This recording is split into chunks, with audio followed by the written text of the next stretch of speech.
All right, ladies and gentlemen, welcome back to another episode of the Crypto 101 podcast. We've got truly a legend in the space joining us today. Maybe I might just go out and say it, maybe my favorite guest. And I'm not just saying that. I think I've said that in the last episode that we did together. But you've been on several times, the Crypto 101 podcast. Matt, this is Matt Hougan, who's the CIO of Bitwise. So we're going to bring him on in just a second. I'm going to also say what's up to my trusty compadre, Mr. Brendan Veeman. How are you doing, my man? Hey, I'm doing good. I am equally as stoked to be able to conduct this today because, man, we're always chatting back and forth about everything that's happening with the Bitcoin ETFs and the potential Ethereum ETFs, just everything that's going on in that space because, man, it has been such a smashing success. There's so much data to unpack, and what better way to do that than to bring on someone like Matt? I'm really excited. It almost feels like a little bit like a lot of the stuff that we talk about on the podcast, like we learn from Matt's Twitter. A lot of things that I think everybody in the space really is like digesting. Like he's like the primary source, and everybody else is just kind of like learning from him. No, Matt, we're excited to have you on. Welcome to the show. Welcome back. You guys are too nice. I think you're the legends, not me, but I appreciate the kind words and really excited to be here and unpack some of that Twitter commentary that I've been throwing out there. Yeah, you've been on the road. I mean, I think you just got back. You've been on the road for 20 days or something, and you just been hitting the ground running. We want to hear from the horse's mouth. Tell us about that trip. What was it? Because I think a lot of people know about your background as former CEO of ETF.com. They know about your background as the chief investment officer of Bitwise. If you guys don't, please listen to some of the other episodes that we've done with Matt.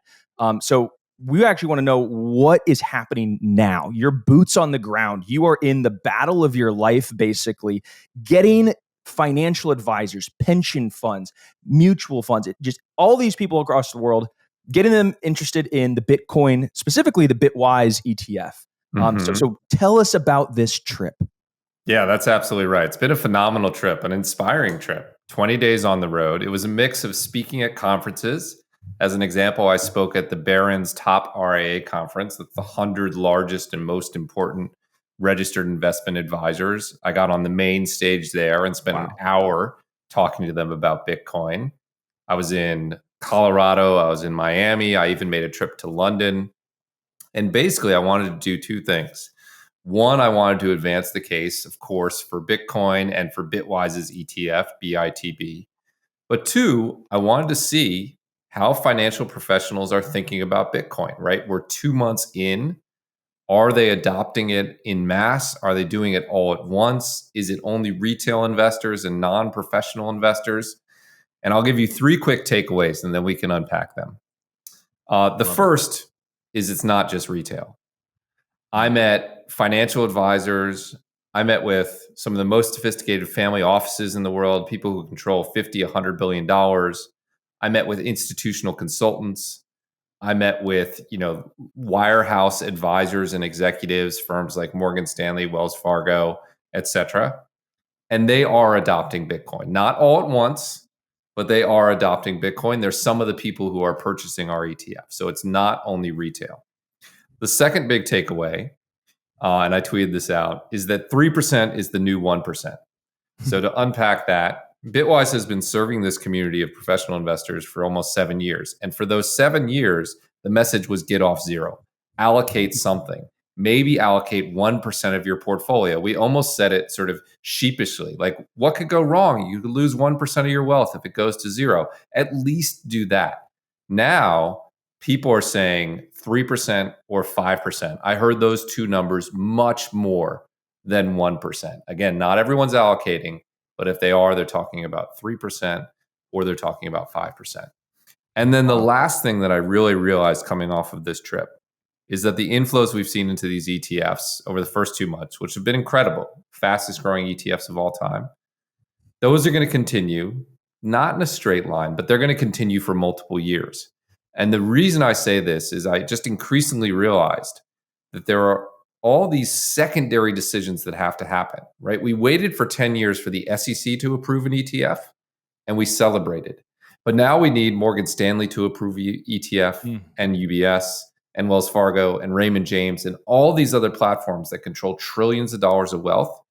And they're not all going to do it at once. That was the takeaway. Some are going to do it in May or June, and some are going to do it in January of next year. And so I think we have many quarters of very strong inflows. I left the trip more bullish than I began, a little bit tired, maybe a little bit worse for wear, but it was an inspiring trip. Man, I love that. And I think that's a really important sort of reminder. A lot of people think, oh, well, man, we just had such, the Bitcoin ETF was such a smashing success, but it's going to die down. It's going to die down. It's always big in the beginning. And then it's like, we just flipped one switch, but we have like all those other switches to keep flipping. Like you mentioned, SEC was just the first domino, and it's a really, really, really long domino sort of circle with a lot more to follow. And yeah, it's really encouraging to hear that from you. What do you think has surprised you most about this Bitcoin ETF success? Is it like the amount of initial inflows?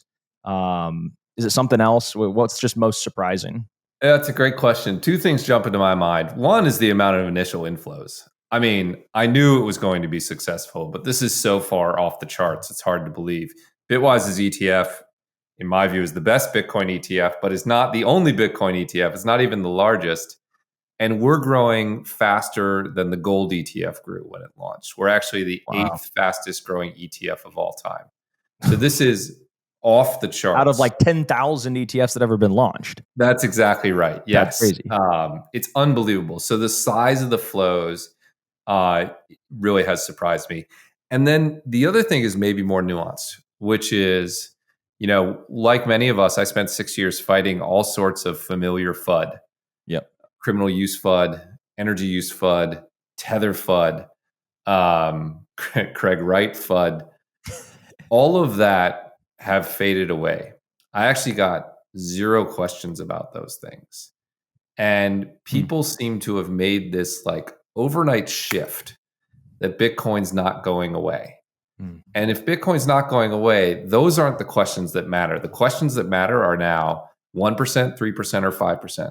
The questions that matter are, should I rebalance or just buy and let it ride?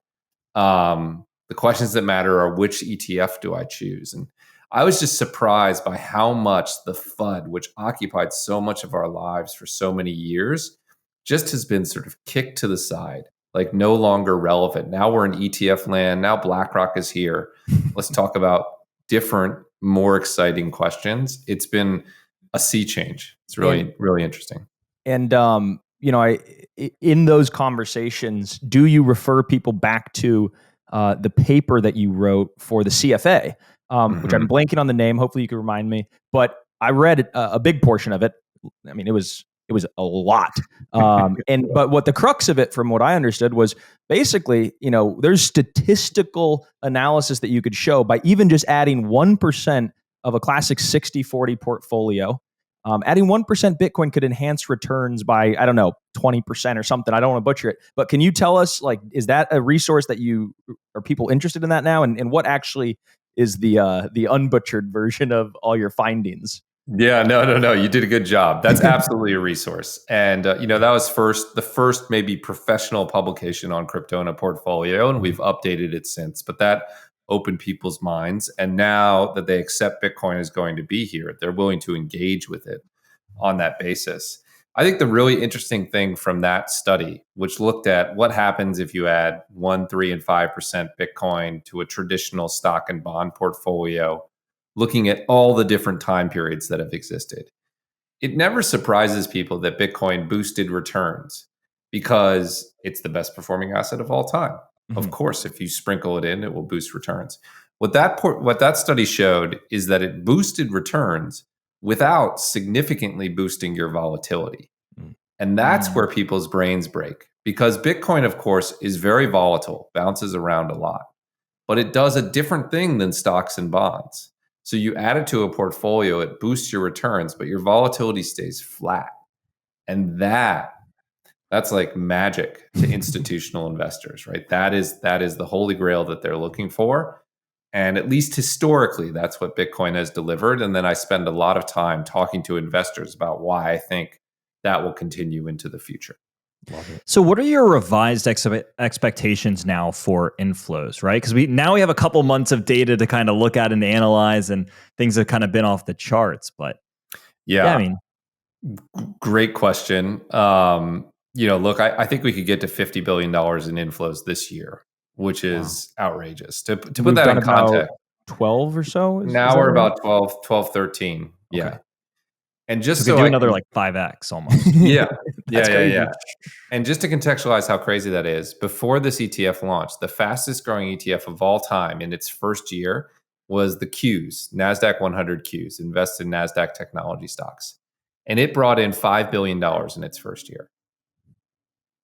I'm saying that these ETFs could do 10x that. And the reason for that is what we mentioned earlier, which is not all these faucets are even on. Right. And because I think they'll turn on, and because I'm also optimistic of the price going into the halving, I think it could be $50 billion, which is incredible. And I don't think we'll stop there. I think year two could be even bigger. Look, if you zoom out, wealth managers globally control $100 trillion of wealth. What's 1% of $100 trillion? It's $1 trillion. We've gotten $10 billion in. That's 1% of $1 trillion. It's great. We should be excited, but there are miles to go. So the answer, I think we could get to $50 billion this year, which would be incredible, but I don't think it's impossible. And even with the halving, I've seen, some people from your team that are talking about 10x the amount of Bitcoin is being bought just by these ETFs than is being mined. 10x, it fluctuates. Some days it's 3x or 12x or whatever. But then after the halving, as people who are listening are probably familiar with, the halving is when Bitcoin's supply schedule kind of gets cut in half. So instead of 900 Bitcoin being mined a day, it's 450. And then you take a look at the math with how many Bitcoin the ETFs are buying, and then it's like, oh my God, it's going to be 30 times the amount of daily demand by just one participant, just these ETFs, this blob, versus the available supply. So then my question is where does the supply come from? Who's going to be selling? And the only answer is that the price has to adjust higher in order for supply to be incentivized to meet this demand. How do you think about that? There's no Bitcoin around here. That's exactly right. Yeah, people say there's not enough Bitcoin, which I totally basically agree with. But everybody has their price. So it's like no, I think that's right. Look, if you think about the Bitcoin market holistically, you have new Bitcoin being created by miners that has to be sold. And right now, as you mentioned, the ETFs are buying up 2x, 3x, 4x, 5x, 10x that. So the only thing that can happen is the price has to go up until long-term holders agree to sell. Now, it shouldn't be surprising to us that we've hit resistance at the all-time high. Think about from a behavioral perspective. If you've been a long-term investor, you're probably holding out for all-time highs, and then you're willing to sell. Mm-hmm. It wouldn't surprise me similarly from a behavioral perspective if we hit a wall at 100 grand. If you're a long-term investor, you might have said, I'll sell some Bitcoin when it gets to $100,000. We're all humans. Like those numbers do have a factor. Mm-hmm. Above that, I don't know where people sell, but yeah, absolutely. The price will rise until people are willing to sell, and as long as this ETF demand is right, and I could be wrong. The ETF demand could dry up. It could reverse. I actually do expect at some point there will be days where there are outflows from these ETFs. That's normal. That's what happens. But if we see consistent ETF demand, and the halving, will happen. Yeah, I think you're going to see price ratchet up until you can shake Bitcoin out of the hodler's hands. Yeah, I'm with you. And also, full disclosure, we should have said this at the beginning. Everybody could always be wrong. We don't know the future. None of this is investment advice. We are not your financial advisors. Do your own research. 100%. That's sorry, right. Brendan, to cut you off. I know you were cooking up something good there. I saw your face. Oh, no, all good. All good. I think what this does is this adds validation out there for the people who might have been on the fence. They've seen how the ETFs have performed. They've seen the players who are in the space being reasonable and, regulated, and they behave well. And this gives them validation, because now what you said, and I'm kind of looking at your 3 points that you gave us from earlier, saying it's not just retail. There's institutions involved with this, people who have really great reputations like yourselves, like BlackRock, like Fidelity, that people are already accustomed to.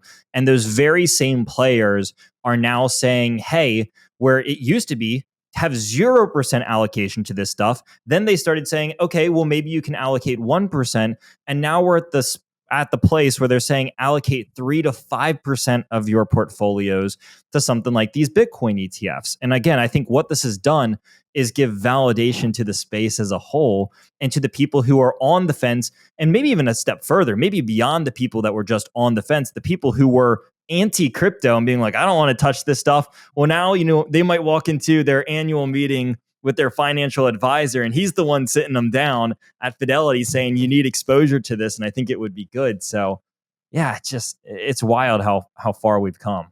That's exactly right. I think validation is a very good term. I mean, you back up 2 years ago, and if you were outside the crypto industry, you would have Jamie Dimon saying it's a pet rock, and you would have Sam Bankman-Fried saying it's going to 1 million. And that's an unfair fight if you're a traditional finance person, rightfully so. Today, you still have Jamie Dimon, but on the other side, the CEO of JP Morgan, on the other side, you have Larry Fink, CEO of BlackRock, the largest asset manager in the world. And he's saying this is an important part of the future. It could be the most valuable currency of all time. It's a store of value. Mm-hmm. And that provides a balance to someone who hasn't approached crypto. It would be easy to dismiss it if the only person you trust was anti-crypto. But now in the TradFi world, you have this equal representation of people who are skeptical of the asset and people who are strongly bullish on the asset. And that means people have to make up their own minds, and some of them are breaking towards Bitcoin. It's pretty fun. It's just probably, I mean, I don't want to speak for you, but is this the coolest moment in your career, would you say? Definitely. This is what a wild time. This has been amazing. Yeah, we were at this for 5+ years at Bitwise trying to launch a Bitcoin ETF. And after the first day I tweeted, yeah, it's worth it.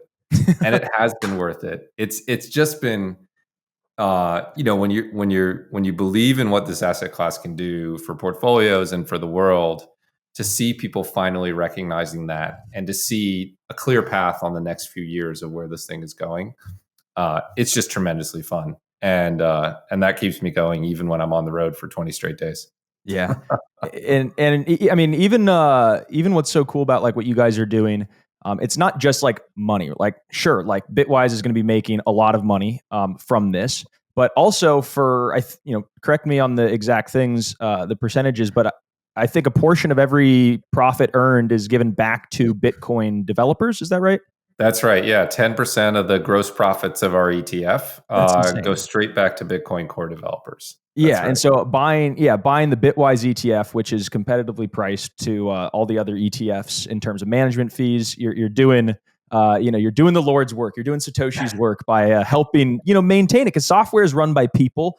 And people run on money, basically. And so you got to make sure to continue to incentivize good development. And it's so aligned, because it's like, you're buying into, this asset class, and it also helps to propel it. So I love what you guys did there. That's super unique in the marketplace. Well, thank you. Yeah. I mean, we think of ourselves as standing on the shoulders of giants. Some of those giants are those Bitcoin core devs, and, they're funded by donations. That's just the way this thing works. And so we were really pleased to be able to do that. And I know it means it helps some people decide which ETF to allocate to. We're also pleased to be the first ETF to disclose our Bitcoin address. Mm-hmm. So you don't have to rely on KPMG, which is our auditor, a great auditor, but you don't have to rely on that. You can check yourself. So you can go to our Bitcoin addresses and see exactly the Bitcoin we hold. We care about the crypto ecosystem, and we're trying to express that through the products that we launch. It's so crystal clear, like, to me, as a guy who was never in the TradFi or traditional financial world, crypto native, seeing you guys is really inspiring. I remember when you were launching this, I think I asked you, well, what sets you apart from, BlackRock? Like, why should somebody, buy this? And you're like, well, you want to buy an ETF from crypto experts? Like, BlackRock is basically just getting into the crypto asset management space. we're all crypto experts at Bitwise. Like, we're going to make the best products, and it's clear just by the finesse of those little things, right? Like putting the addresses on chain, don't trust, verify. Like, boom, that resonates with a guy like me and all of our listeners. The giving back, like, there's just a lot of cool things that you guys do. So super stoked on that, and Appreciate it. and you guys aren't stopping. Because the Bitcoin ETF was one product, and we always want to get your thoughts on the Ethereum ETF or potentially even any other altcoin ETFs. Yeah, absolutely. Bitwise has a filing for an Ethereum ETF now, so I can't speak to the filing or our application, but I can speak to Ethereum ETFs in general. Okay. There's my legal disclaimer. Perfect. Look, we've entered the ETF era of crypto. So it is truly a matter of when and not if on something particularly like Ethereum. I think the legal argument in support of an Ethereum ETF is very strong. There are already Ethereum futures ETFs, and Ethereum futures are highly correlated with Ethereum itself. That's the same argument that won the Bitcoin battle and got us Bitcoin ETFs. Eventually, I think it's going to win the Ethereum battle and get us Ethereum ETFs. A big question in the market is, will it occur in May? May is the date the SEC has to respond to the first Bitcoin ETF application. I think Bloomberg puts the odds of that at 25% for approval. That strikes me as about right. It seems unlikely because you're not seeing the SEC and issuers go back and forth with filing updates. It's just not pattern matching to what you see prior to approval. But I wouldn't take a delay there as anything but that. I think about like how you just said, it should be the same thing as the Bitcoin ETF. Mm-hmm. So to your point right there about, well, we haven't seen any back and forth. Well, didn't they already do all that with the Bitcoin ETF? It's all the same, right? And maybe it's going to be a huge surprise. Yeah, I think that's a good argument. And I think that's important to keep in mind. Yeah. It's also important to keep in mind that 25% is 1 in 4, right? NC State just plowed its way into the Final Four. Damn right. They had a much lower than a 1 in 4 chance at the start of this tournament, and look, they're there now. So 1 in 4 doesn't mean it's not going to happen. Totally. It just means, maybe it's not likely. But I think that would be a huge surprise. I have said, and I'll stand by this, that I think Ethereum ETFs will gather more assets if they launch later, if they launch in December, than if they launch in May. I think the market I deal with is still digesting Bitcoin ETFs. We still haven't gotten those 2 approvals. They're still figuring out this space. I think, let them cook, give them a little bit of time. Yeah. And then I think if we get it at the end of the year, that will be great. But either way is a win. And I think it's going to happen. I'll add, other altcoins will take longer because there aren't regulated futures markets. Eventually we'll get there, but we'll need new legislation or new futures markets to launch. We'll get there, but those are longer out. But Bitcoin and ETH, they should exist in ETF format, and I think that they will. What do you think that the ETH inflows will look like in their first 3 months compared to Bitcoin? Because we're now kind of reaching that point where the Bitcoin ETFs have been around for just about 3 months now. What do you think the Ethereum ones will be like? Yeah, it's a great question. The short answer is I don't know. And I sort of struggle to evaluate it. On the one side, you have the experience with the Ethereum futures ETFs, which launched and didn't gather much in the way of assets. Mm-hmm. On the flip side, you have the fact that traditional finance professionals sort of like Ethereum better than Bitcoin sometimes because they like its real world use cases and its cash flow. And I have a hard time weighing those things, but it's going to be a fraction of the flows we've seen into Bitcoin. It's not as big an asset. Could they get $1 billion in the first month? Probably. Will they get 10? Probably not. We'll see. I'm curious if I have a flawed approach here and my kind of way of looking at it and thinking about it. But the way that I view it is I agree. I don't think it's going to have the same level of inflows in terms of sheer dollar amount. But I also think that it doesn't necessarily have to because it's a significantly smaller project in terms of market capitalization. So you look at the size of Ethereum compared to the size of Bitcoin, and Bitcoin obviously has a lot more in market cap. So, we could maybe see a similar price appreciation in the same way that Bitcoin just took off from 30K to 70K, with less money flowing into the Ethereum ETFs. And it wouldn't mean that the Ethereum ETFs were a failure or a letdown or anything like that. It's just saying, hey, this is a smaller market, a smaller project. And so even if the Ethereum ETFs got maybe even a fraction of what the Bitcoin ETFs got, it could still heavily impact price in a positive way. And so is that kind of like the right way to think about this? I think that's a great way to think of it. And I'll add one more nuance that maybe I haven't seen discussed in the media, which is there's a reasonable chance that Ethereum ETFs will launch without staking, right? They'll launch with no staking. And so it could be that they have a halo effect. In other words, the launch of an ETF makes Ethereum an investable asset by professional investors. But some of those investors may choose to take a direct approach so that they can stake their ETH. And that wouldn't show up in the ETF flows, but it would still be sort of driven by the launch of ETFs by creating this halo effect around the space. So I think it'll be very positive for price. I think it'll clear up some regulatory uncertainty if it happens. I think it will attract flows.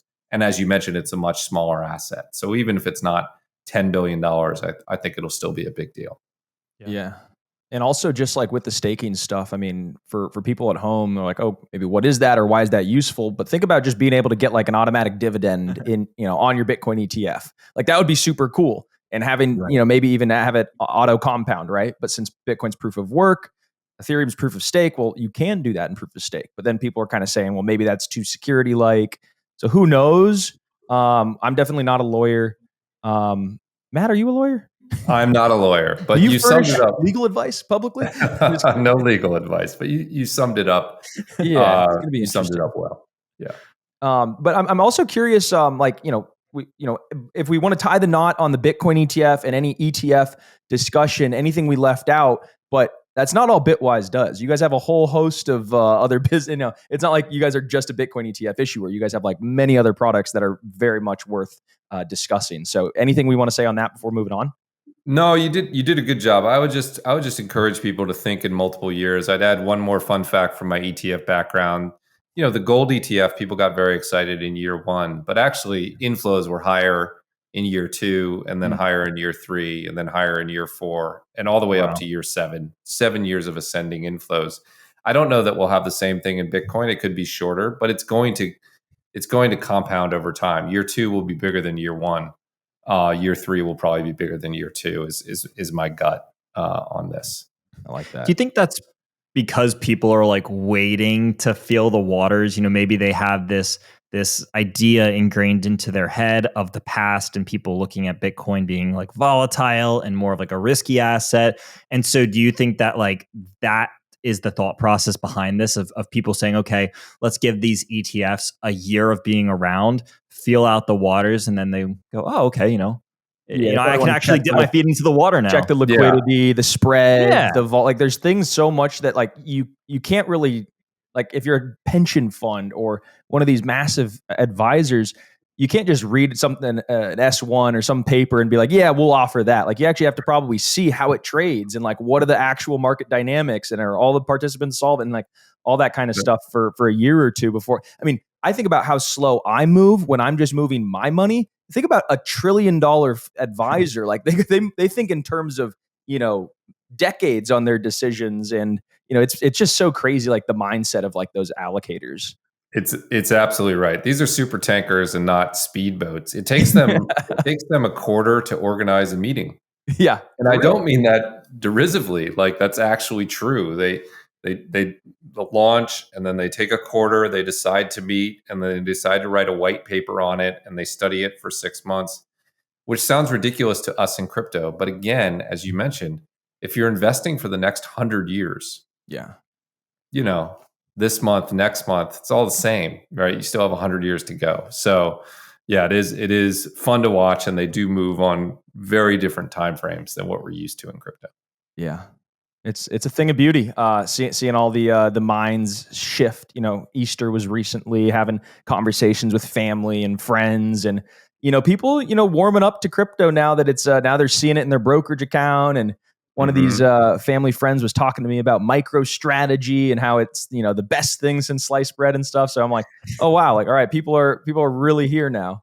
That's It's right. pretty crazy. Yeah, it's fun to Um, watch. but I want to know, outside of the Bitcoin ETF, I know you guys have many other products. Could you tell us about some of the other stuff that Bitwise is working on?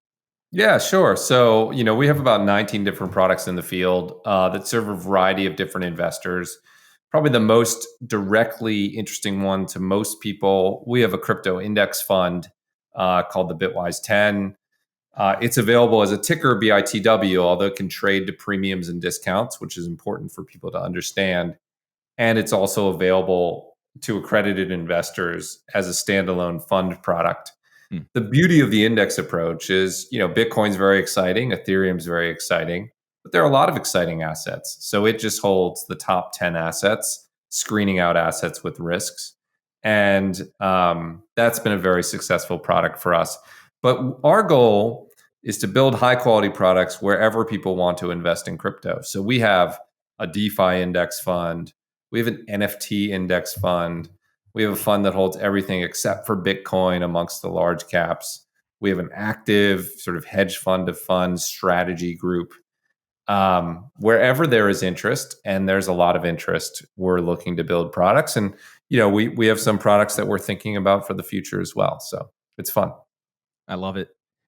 In terms of like different altcoins and ecosystems, as you're on the road, do you hear certain names getting tossed around in those institutional settings? You know, I know Ethereum is probably always, second, or, it's Bitcoin and then Ethereum, but like, do people like think about all, like one of these guys at Easter, he goes, yeah, there's a lot of like hanky panky going around in crypto land still. I'm like, it's like, there's, yes, the meme coins and there's all that kind of stuff, but Yeah. there's like a lot of legit projects, and communities and stuff. Do any of those get floated, while you're doing these road shows? 100%. Yeah. Amongst more sophisticated crypto investors, there are a bunch of categories that people have been chatting about. Mm. A lot of people wanted to talk about Solana and Ethereum, obviously. A lot of people wanted to talk about layer twos. There's a lot of excitement around layer twos, both in Ethereum and in Bitcoin. I know it's hard to imagine traditional finance people knowing about layer twos, but there's always at most big shops somebody who really cares about crypto, and they were very eager to talk about that space. And then there are some people who are interested in some of the more experimental DePIN assets, Oh. whether that's Render or Helium or Hive Mapper. Trying to think of Mm. other ones that came up, but that sort of class of DePIN does seem to have early stage traction amongst this group, in part because it's a real world use case. You can have a Helium phone. You It could model actually is out the a thing. revenues. You could build like actual valuation models that are, That's right. not just on paper, on thin air. That's exactly right. Everyone knows what Waze is, and they can imagine what Hive Mapper's business model looks like. So, amongst people who have dove down and actually evaluated, I do find the DePIN narrative gaining a little bit of traction. That's a hot take. That's a very hot take. Also, one of the things that I think is getting a lot of traction just from doing the podcast and speaking with a bunch of other people, real world assets like RWAs, with MakerDAO or these kinds of things. I think one of the main pushes in the recent days and sort of, I guess, recent 2 weeks or so is because Larry Fink, BlackRock, they came out with the BIDL fund, the Mhm. BlackRock US dollar institutional liquidity fund. I think they've got about 250 or $300 million in this thing. Did you hear about this? Could you talk about it? Do you guys have anything like this? What is it?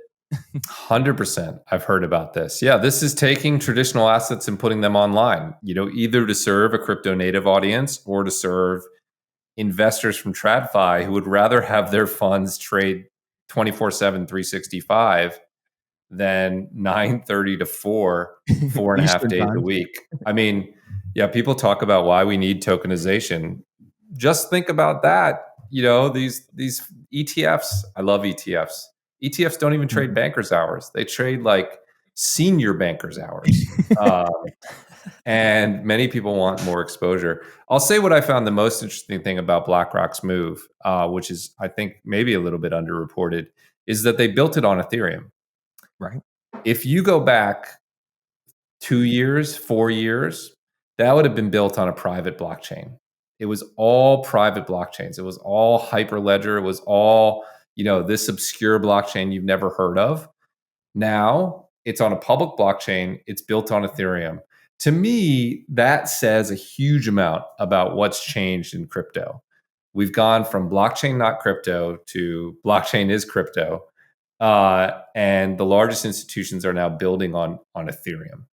I think that's a sea change. And so that was my favorite part of that announcement. And I suspect that's what we'll see going forward. I think private blockchains will something that we sort of look back on, like we look back on corporate intranets, Right. as like, oh, that's cute. But the magic is in public blockchain. So I think that was a big deal. Yeah, it's the private blockchain is oxymoronic at best. Yes. Yeah, that is right. Yeah. The core value of a blockchain is it's decentralized. So let's centralize it and then be surprised when it doesn't work. Yeah. But it took the industry, 10 years to get over that. And I think this is the signal moment that narrative has been retired. We're now in a public blockchain world. So do you think that this sets the standard moving forward? So like if other funds or providers or anyone else wants to do something similar like this, and again, I would assume that they do, because oftentimes the largest asset manager on the planet tends to set the standard for these kind of things. And so in that same approach, do you see other groups, maybe that is Fidelity, maybe that's someone else, doing something similar to Biddle, but also using Ethereum as the mainnet instead of their own private blockchain or maybe someone else? Yeah, 100%. 100% for two reasons. One, it's not that easy to snap your fingers and gather a couple $100 million of assets, right? Other asset managers noted that. And that's a real success. And, they will look at that and want to do the same thing. And then you mentioned, will they do it on Ethereum? Absolutely. And the reason for that is, now all the people who have interacted with Biddle have due diligence the Ethereum blockchain and feel comfortable on it. BlackRock has removed the career risk, right? If you're a product developer at large asset manager and you say, I want to build a product on Ethereum like BlackRock, you're not putting your neck on the line. If you say, I want to build it on asset number 35, they're going to want to see if your cousin works for the foundation or something, right? You're going to make an odd choice. So these advantages compound. And, I don't think it'll be all Ethereum. I think people will build on Solana and maybe other few chains as well. But you're going to see Ethereum take its leadership position and build on it as a result of this BlackRock action. It's just so funny because like I tweeted the other day, I was like, you're selling. BlackRock is literally in the order books and you're selling.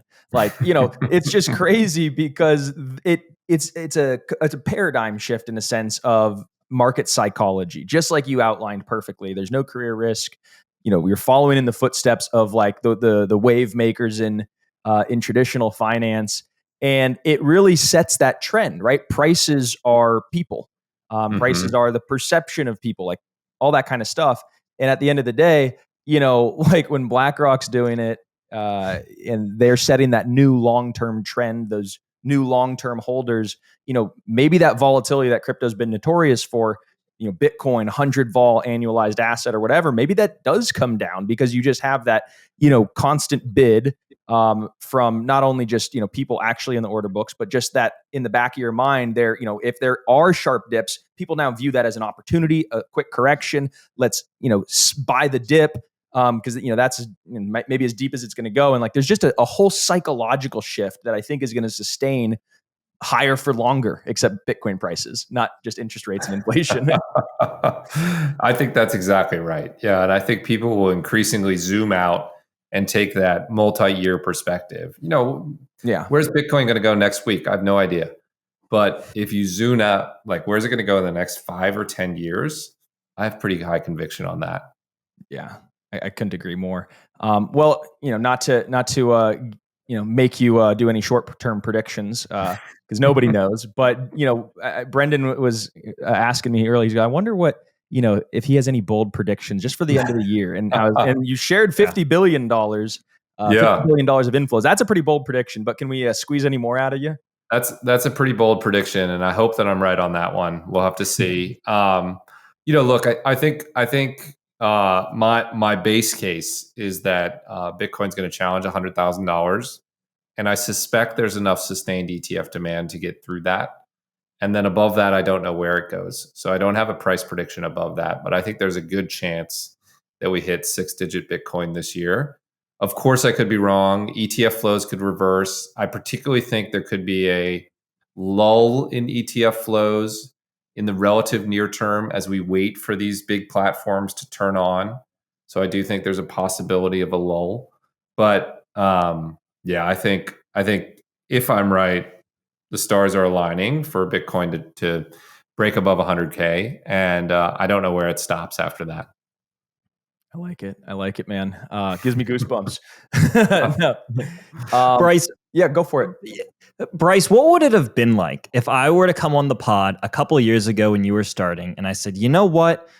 By the first quarter of 2024, BlackRock is going to be buying Bitcoin. There's going to be ETFs everywhere. Ethereum's going to be the next in line. They have a fund for RWA and tokenization building on Ethereum. Like, what would your response to me have been? I would have said, you're crazy. Go put your resume somewhere else, kid.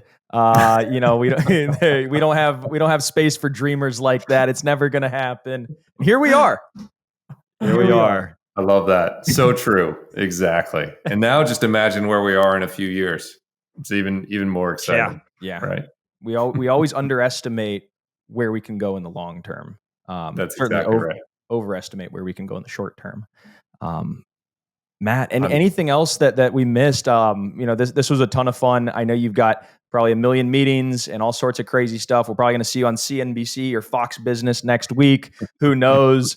Anything else that we forgot to ask or failed to mention? No, I think you all did a great job. These were great questions. And just know that the professional investors are coming, not all at once, not instantaneously. But yeah, thinking of it as this super tanker of $100 trillion in value that's starting to eye Bitcoin is a good way of framing it. And it'll be fun to touch base at the end of the year and see how my predictions came in. Hey, we're going to mark it on the calendar. I promise you that. But a couple closing questions, just because it gives us a little color into who you are, what makes you tick. Out of everybody you kind of have come across in crypto, on the road, whatever, is there any one person you want to give a shout out to that inspired the way you think, maybe the way you make investment decisions, inspired you to pitch differently, anything that has kind of just made you better? Yeah, I'll throw out two. One self-serving, which is Hong Kim, who's the CTO and co-founder here at Bitwise. Awesome. Dramatically underfollowed, but he's one of the smartest minds in Bitcoin, and he's actually behind a lot of the work that we do with the Bitcoin community. So Hong Kim is absolutely incredible. And then a posthumous shout out to Kathleen Moriarty, who was the first person who made me take Bitcoin seriously. She was the lawyer on the first ETF in the US, and then also the original lawyer on the first Bitcoin ETF application. And she's just a hero of mine. So Kathleen Moriarty and Hong Kim. Two incredible shout outs. I agree. Hong is definitely worth a follow on Twitter. Always dropping good stuff here and there. But also outside of Bitwise, outside of any affiliates or things that maybe you're invested in, or unless disclose that, but like, what's one high impact company that you have your eye on that is just impressing you, that you think is, at least worth people to run a quick Google search and check out, whether it is, a vendor or, whatever. I mean, there's so many. I think BlackRock's having a huge impact. Obviously, Coinbase is having a huge impact. Further down the chain, we talked about tokenization. Mm-hmm. I have my eye on Ondo Finance. I think what they're doing is incredibly interesting, and they're executing very well. So we're fortunate to be in a world with a lot of high value companies doing interesting things. But yeah, check out Ondo. I mean, I have no affiliation. I just admire the work they're doing. Just like Bitwise is sort of bringing asset management with a crypto native spin. They're moving tokenization forward with a crypto native spin, and I think it's great to see. Love it. Incredible. Matt, thank you so much for your time today. Where can people find more? Follow you, website. We'll link it all in the show notes for listeners who aren't already connected. 100%. Bitwiseinvestments.com. You can access my CIO memos there and information about the products. And then follow me on Twitter, which is Matt_Hougan. Hougan has a U in it, Hougan. So apologies for the misspelled last name, but that's the reality of my life. So Matt_Hougan is where you'll find me. Awesome. Well, thank you so much. Everybody at home listening, we cherish your attention and your time. Thank you for joining us as well for another episode of the Crypto 101 podcast. We'll catch you guys back, same time, same place next week.